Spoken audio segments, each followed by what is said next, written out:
This is Boxing Talk 8576. I just want to talk about how people don't like to do research. You know what I'm saying? People like to go around and just say things without going to do the proper research. Like, especially like a lot of subscribers that subscribe to your channel, they only know the surface of boxing, but they never go down below and look at like the really get in the grit and see really how boxing works and things that go on in boxing as far as weight classes. Like back in the day when you didn't have all these belts, you only had one belt per weight class, and it's just some things I've just been talking about how when I say I want Mayweather to challenge himself and take a risk and fight a Triple G at 160. Then you got guys say no, he's too small for 160. But I just want to have someone else, just talk about what I've been trying to say and let y'all listen to this guy. This is Bernard Hopkins giving an interview.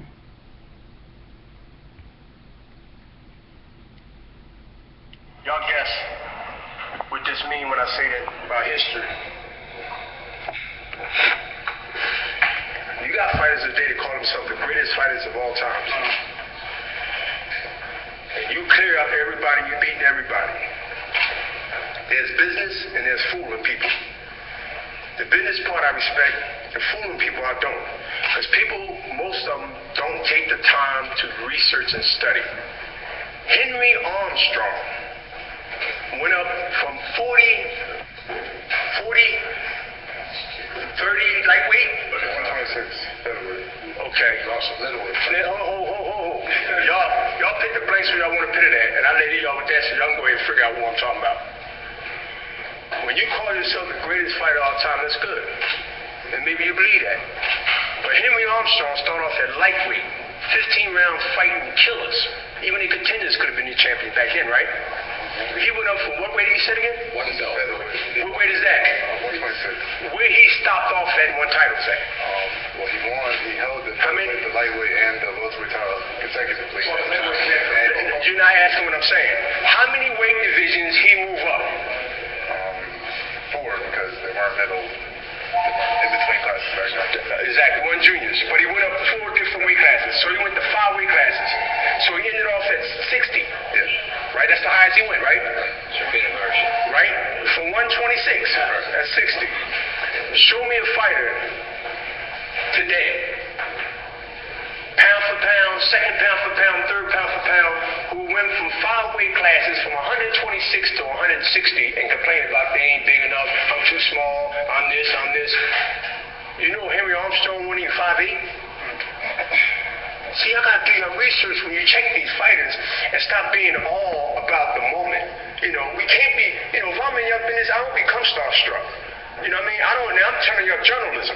Like I went to school for it. It's just common sense for me. I don't get starstruck. Like, wait a minute, you call yourself the greatest, the best, fine. You might be that. You might sell most of these people on that, but Henry Armstrong, he went up because there was nobody else to fight. He went up to middleweight. Back then, Ray Robinson was there. Go on your research and go on Google the year that Henry Armstrong went to 160 and the City Killers that was there. And he fought the top guy that he ain't go there to fight somebody that is weighing 160. So when I look at these fighters, I don't care who it is. You pick the blanks there. I got a feeling I know what I'm talking about. When you go, hold up, Lisa. When you go and you call yourself the best, you go to the old school and say, man, Henry Armstrong was her size.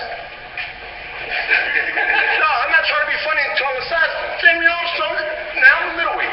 Henry Armstrong was fighting dudes like this back then. And these jokers today, and 15 rounds, these jokers today talking about, but you're the best. Oh, no, he's so big for me. And y'all let him get away with that. See, the thing is, the reporters back there, they called him out. Yeah. No, you the best, then no one take a chance. Take a risk. Go and fight that dude. Or you just good. Oh, you know what I did? I took a page out of old school book. I said, damn, ain't no fighter go up 2 weight classes and win a championship. I said, I'm going to do that. They said, Bernard, you've been a middleweight all your career. You can take body. I'm not a big light heavyweight. I've been weighing 82 for 4. I've been boxing. I got to eat 5 meals to keep 82 pounds on my weight so I won't get down too low. Like I'm fighting, I can get down to middleweight.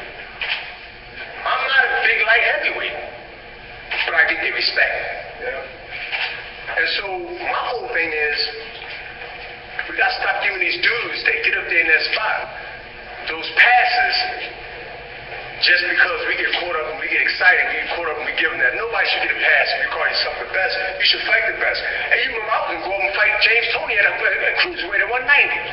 They put us on the front cover of the book, everything. I was going, David Hay would have beat Klitschko, one of them. I called David Hay out, heavyweight.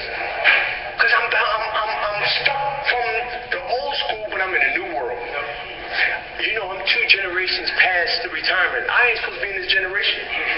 That's just like you trying to talk to these young kids on the street about something that you did. They look at you and go ahead, old man. You ain't doing that.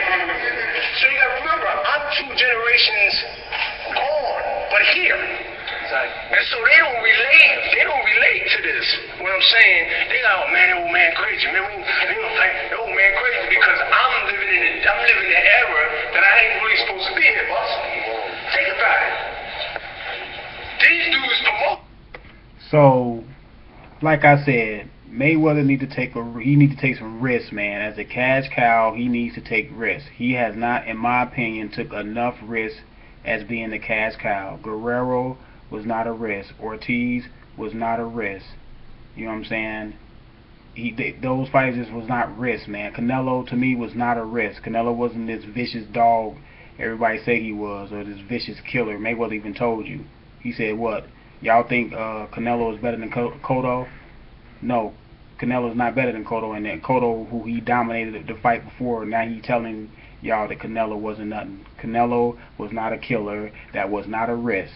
Go to 160, fight Triple G, fight Martinez, put your neck on the line. You say you the best ever. I'm calling you out to the carpet. You want to be the best ever? You got to take more risks. You're not going to take more risks, you're not the best ever. You're not even in the same class as the best ever because those guys took risks. Plain and simple. Boxing Talk 8576, I'm out.